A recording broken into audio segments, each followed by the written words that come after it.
दोस्तों 56 देशों को एक साथ हराने वाले इजराइल को 85 साल के बुजुर्ग खामनेई ने नाको चने चबवा दिए हैं। आज जब शिजल मिसाइल इजराइल की तरफ करके दाग दी गई तो दुनिया के देश देखते रह गए। ये मिसाइल हवा में नाचते हुए चलती है, जिससे इजरायली एयर डिफेंस सिस्टम धरे के धरे रह गए।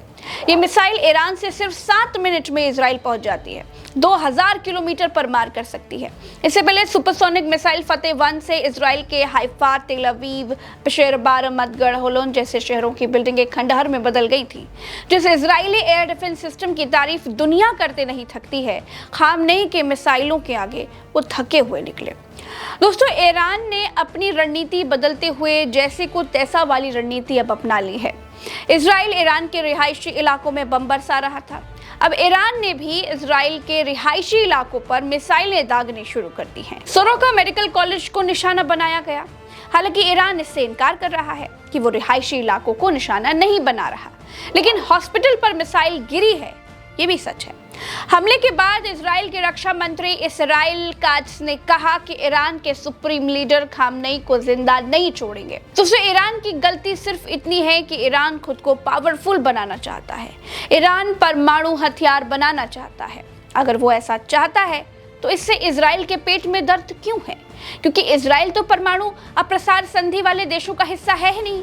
अंतर्राष्ट्रीय परमाणु ऊर्जा एजेंसी यानी कि IAEA का भी कोई सदस्य नहीं है। वो खुद इजराइल ने भी चोरी से परमाणु बम बनाया है और ईरान पर हमला कर रहा है ये कहकर कि वो परमाणु बम नहीं बना सकता।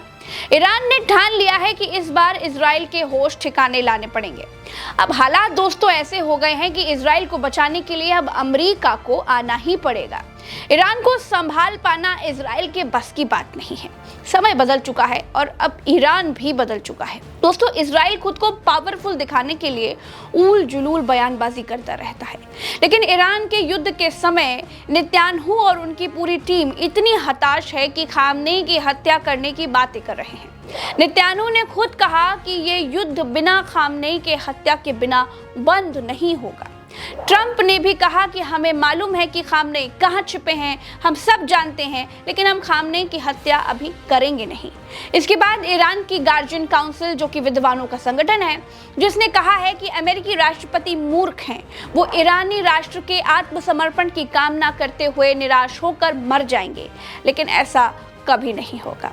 दोस्तों, इजराइल ने उस वक्त अपने पैरों पर कुल्हाड़ी मार ली, उस वक्त 3 मुस्लिम देशों को बैठे बिठाए अपने खिलाफ कर लिया, जब इजराइल की सेना ने एक बयान जारी कर दिया कि उन्होंने ईरान के बुशहर न्यूक्लियर प्लांट पर हमला करके उसे ध्वस्त कर दिया है, खंडहर बना दिया है। जैसे ही ये बयान आया, कुवैत, कतर और UAE बेचैन हो गए।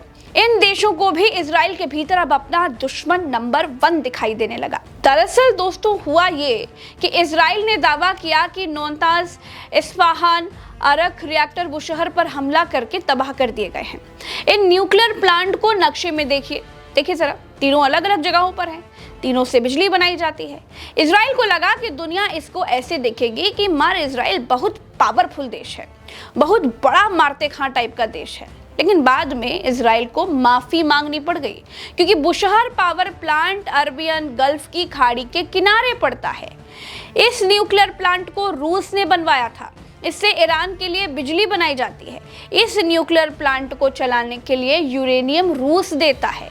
ये न्यूक्लियर रिएक्टर इतना बड़ा है कि अगर इस पर हमला हुआ, अगर इससे रिसाव होना शुरू हो गया तो पानी में जहर फैल जाएगा। दोस्तों, पर्शियन सागर या अरेबियन गल्फ का पानी ही कतर, UAE, कुवैत के लगभग 1 करोड़ 80 लाख लोग शुद्ध करके पीते हैं। दोस्तों, ईरान के बुशहर न्यूक्लियर प्लांट पर हमला करने का मतलब है कि 3 और देशों पर हमला किया गया, क्योंकि इस प्लांट की लीकेज इन देशों की जनता को भी मार देगी। रूस ने कहा कि अगर ईरान के बुशहर प्लांट पर हमला किया तो ठीक नहीं होगा। यूक्रेन के चेर्नोबिल में 26 अप्रैल 1986 को परमाणु ऊर्जा संयंत्र के रिएक्टर नंबर 4 में विस्फोट हो गया था। इससे भारी मात्रा में रेडियोएक्टिव फैल गया था। यह घटना नागासाकी और हिरोशिमा में परमाणु बम गिरने से 400 गुना ज्यादा बड़ा था।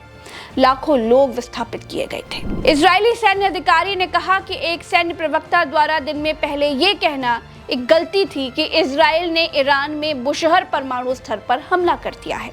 हमने केवल ईरान के नातांज, इस्फहान और अराक परमाणु स्थलों पर हमला किया है। दोस्तों, बुशहर न्यूक्लियर रिएक्टर पर हमलों का मतलब है हवा और पानी को दूषित कर देना, साथ ही खाड़ी देशों पर हमला करना।